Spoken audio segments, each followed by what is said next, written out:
Welcome to Personal Injury Marketing Minute.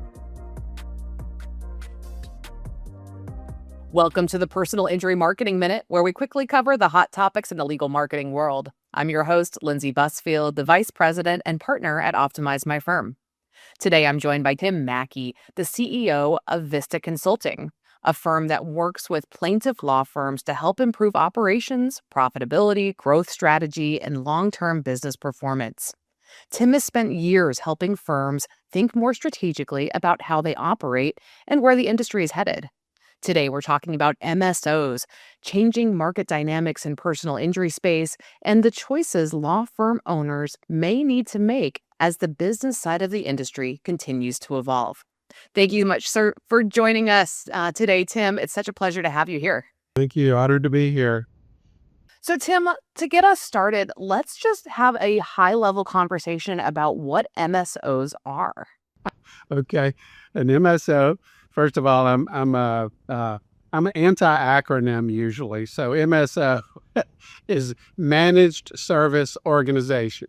So that's what an MSO is. And to explain it in context of law firms, if you think about a law firm entity structure, a traditional law firm entity structure, it's, within that entity we have lawyers and paralegals and marketing people and receptionists, and we have leases on copiers, we have leases on buildings, we have the brand. All of that is tied up, if you will, into one entity.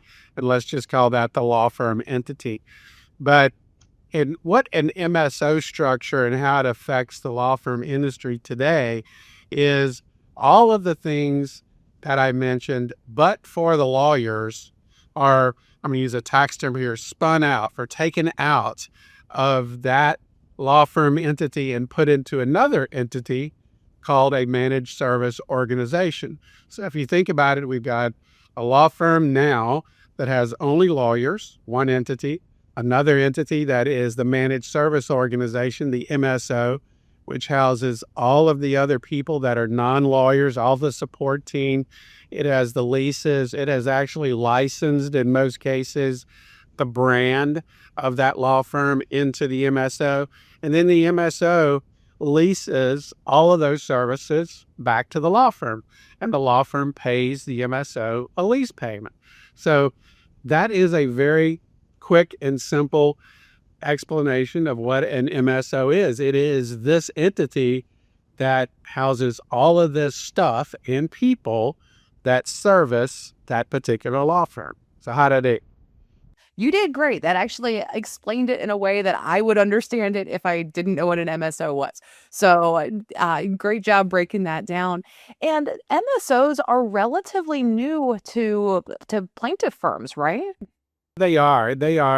I think there have been MSOs set up as long ago as 4 to 5 years, but it was kind of under the radar. And usually in that context, or years ago, the MSO itself was owned 100% by the same person or persons who owned the law firm. They just happened to have two separate entities. There were some reasons to do that. That were some tax reasons potentially. But what is going on today, and what is the new thing about this, is that the MSO structure, as I explained, is used to break everything out, but the owners of the MSO do not have to be lawyers. Because remember, going back over to the law firm structure, when everything was in it or when only just lawyers are in it, it has to be owned by lawyers. There's bar association rules for that. But now we have another entity that's basically servicing the law firm that can be owned by any Yahoo, just like you and me, that are not lawyers. So other people can come and own a part of it. There can be investment into that by investors who want to participate in some way in the law firm industry. And that's relatively new. The biggest one that happened was in January, the most public one, if you will. In Vista, my company, have to be very involved with that one. So we were sell-side advisors to the sellers. So that's kind of, if we have a claim to fame, here we are. That's a great feather to have in your cap. And the MSO structure, I mean, it's obviously a great workaround so that people who want to be involved in law firms but don't necessarily want to go get the law degree can have a foot in the door and gives them a legal opportunity to be have some skin in the game at law firms. And for the law firms themselves, this clearly is a big change. But it provides an opportunity for law firms on multiple levels, one of which being financial and being able to bring in new investors and be able to grow. And then another piece of it that is kind of obvious to me from speaking with lawyers is that lawyers tend to be really great lawyers, but that business acumen isn't always 100% there. And there is other talent out there that can help strategize the growth and streamline operations. So can we talk a little bit about both the financial benefits as well as the operational benefits that MSOs can provide? Sure, sure. I will talk specifically about the transaction that I was involved in, and then I will give you some things that are what I'll call offshoots, some other reasons why that law firm owners may want to consider something like this. The owners of the law firm that I was involved in, relatively young guys, happen to be all male, but they've been trying to grow. They've been doing different things. They've been investing in other law firms in different manners. But when the MSO structure was presented to them, it was a very interesting, we all kind of scratched our head. And remember, I was advising them and said, oh, this could be really good, because the biggest asset that these three owners had, monetarily, was this law firm, but it's very illiquid. So, and remember, if you're not a lawyer, you can't really buy a part of that. And they weren't really interested in bringing in partners to do something like that. So the MSO opportunity allowed them to, again, split everything off, all the business assets, if you will, and then sell some of those to, in this case, was private equity. Private equity is interested in this space because they look at a space that they haven't been able to get into because of the reasons we talked about. But now there's an opportunity, and they've seen, hey, this industry, by and large, makes good money, and investors like to invest in industries or businesses that make good money. So here is an opportunity for them to do so.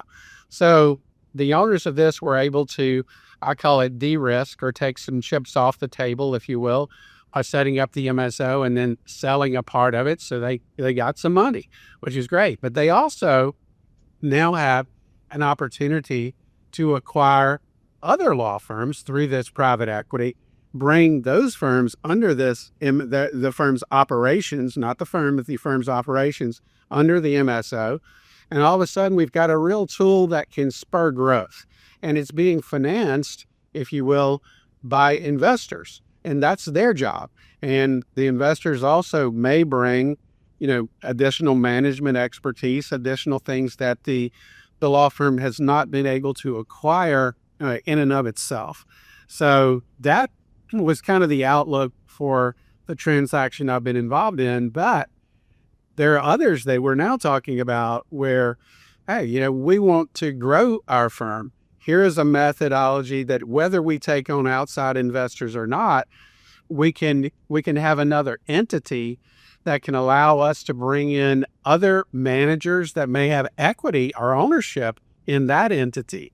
So they have an additional incentive to help us grow the law firm and be more streamlined and efficient and effective in the law firm operations. So many different angles. Other things that we're seeing, that when lawyers bring some of their value team members who are not lawyers into this area, they can also be incented by having an equity interest that they otherwise could not have. So what the MSO has done is just brought a lot of options. And again, these options had been around for a while, but now it's a little bit, for lack of a better term, in vogue. It's public, that people are looking at it and saying, hey, this is an opportunity that was not there. It's also maybe a very new or very interesting potential succession plan if a practitioner wants to phase themselves out of the business and maybe bring in a younger lawyer in the law firm, but have the same experienced expertise in the MSO. So it's a little bit of a new world, in regard to this investment. That coupled with AI, artificial intelligence in this business is like, we're walking a little bit on new ground. We're 7 inches from the midday sun. We're out there, in a very heated environment, looking for ways to improve an already profitable business, but a way to bring in maybe some investors to help it maybe even serve our clients even better. So that's the goal. Well, and it's so exciting. It is kind of like the Wild West, where you now have all of these new options and new technologies that are recreating the legal business landscape, bringing in people who weren't originally able to, access this and be a part of it.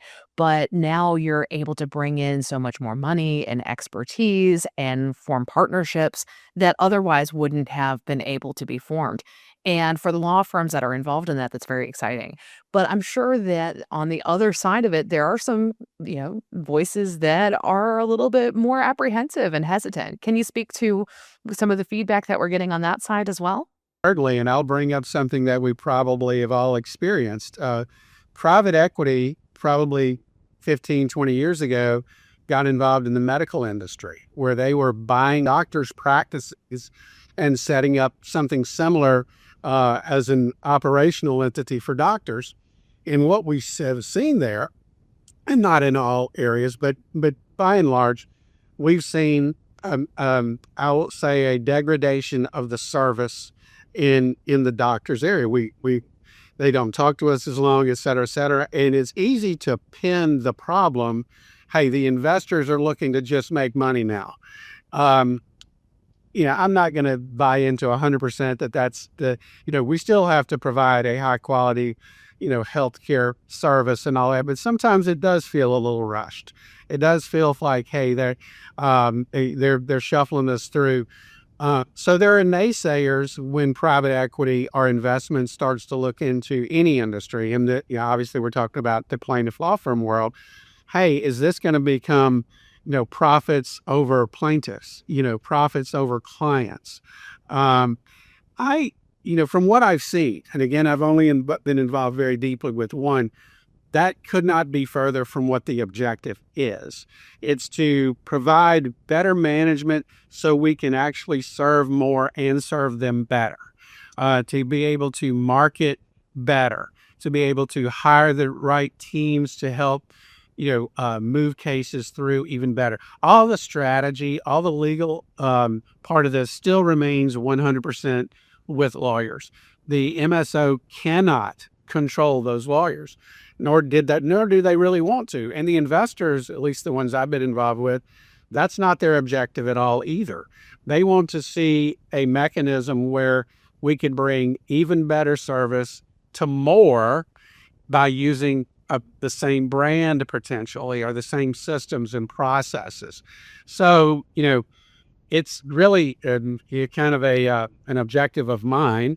The ones that we will be involved in, I can assure you, we will be very diligent in assuring that we are totally aligned. And when I say we, I mean the lawyers, the investors, the team members, in what our shared goals are.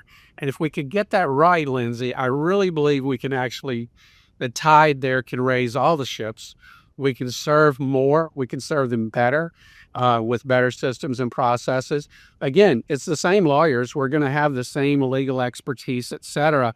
And, if you think, hey, they're going to advise me to take a settlement they otherwise wouldn't take, that generally doesn't happen. And this opportunity with the new business structure does not enforce or incent that to happen. So I think we're on steady ground, but that doesn't stop the fact that there's going to be naysayers. There's going to be people who are going to be a little bit nervous about this, but that comes with anything new.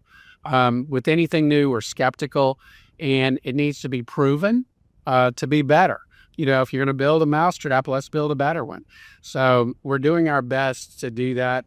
And again, all that being said, an MSO structure is not right for every practitioner. So, but I think every practitioner needs to understand that these options are out there. Your competition may be a little bit different, maybe even more well-funded. There's a lot of different things to be aware of. And that's what our goal is too, is to provide education to this industry that, look, we're not pushing anybody to do this, but you should know about it, just like anything else new in an industry.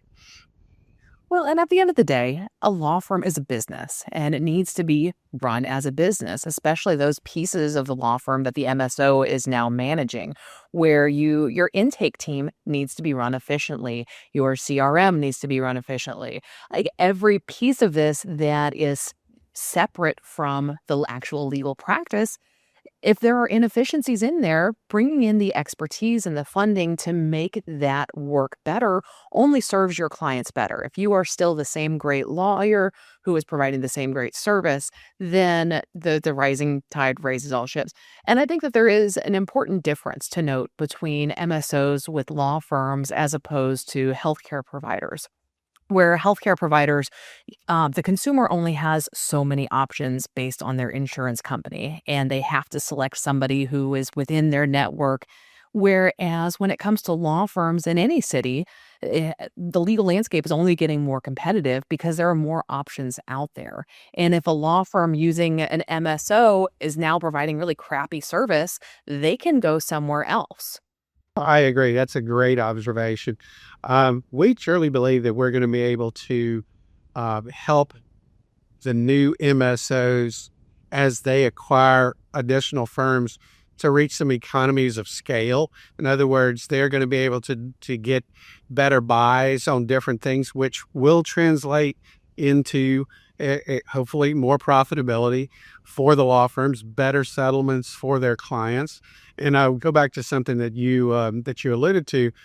Profit in business sometimes gets a bad rap, but without profit, there would be no businesses.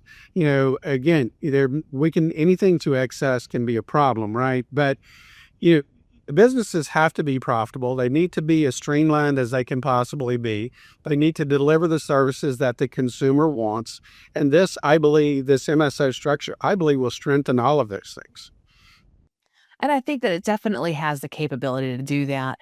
And I'm sure that there are some law firms out there who see the law firms who are participating in MSOs and private equity and experiencing that rapid growth as a little intimidating to their own firms, because the bigger everybody else gets, the harder it might be for them to compete in these markets if they don't have the same assets available to them.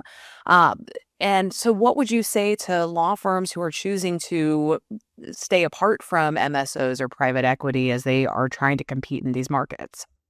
I think what I say is what I would say to any law firm in a highly competitive situation, whether there's an MSO involved or not, is you need to be as good as you can be, and you need to be able to find your niche and do what you do best. That being said, I'll use an analogy. If you're a corner hardware store and Walmart is moving in 2 streets over, you need to at least know that may be happening. And some of these firms that are combining may be moving into different markets, and you simply need to be aware of these things. What is my niche going to be? How am I going to attack that? And again, it's not it's an either or. There are local hardware stores that do very, very well because they found their niche. They're a higher service. There's lots of different reasons why. And you need to understand what that niche is and exacerbate the good things about your firm and make sure that you are still communicating back to the customers you have served in the past. We're still here. We're still the quality firm that you've always known. That's been going on in business and industry since the beginning of time. So I think competition is a good thing, but you have to be aware of your competition. Yeah, you absolutely need to know what's going on out there. You can't just bury your head in the sand and hope that it goes away, because it's not going away. Now that it is an option, and this is true whether of MSOs or AI or any of the new things that are emerging in the exciting new legal landscape right now, awareness is key. And then figuring out what and when these things should apply to your firm. And figuring out, as you said, what your niche is, continuing to make those personal connections within your market. There's space for everybody, and good business models will survive as long as you are providing a great service. And so for those who are listening who might be interested in exploring MSOs in the future or want to have a conversation with you about other legal operations, consulting matters, how can somebody get involved and get some more information? Easy. The easiest way is to go to our website. There's forms you could fill out there. It's www.vistacT.com. That's Vista and then 2 letters, CT for consulting team.com. Or you can reach out to me. It's TMCKEY@VistaCT.com. You'll always get a return email, and we will always reach back out to you.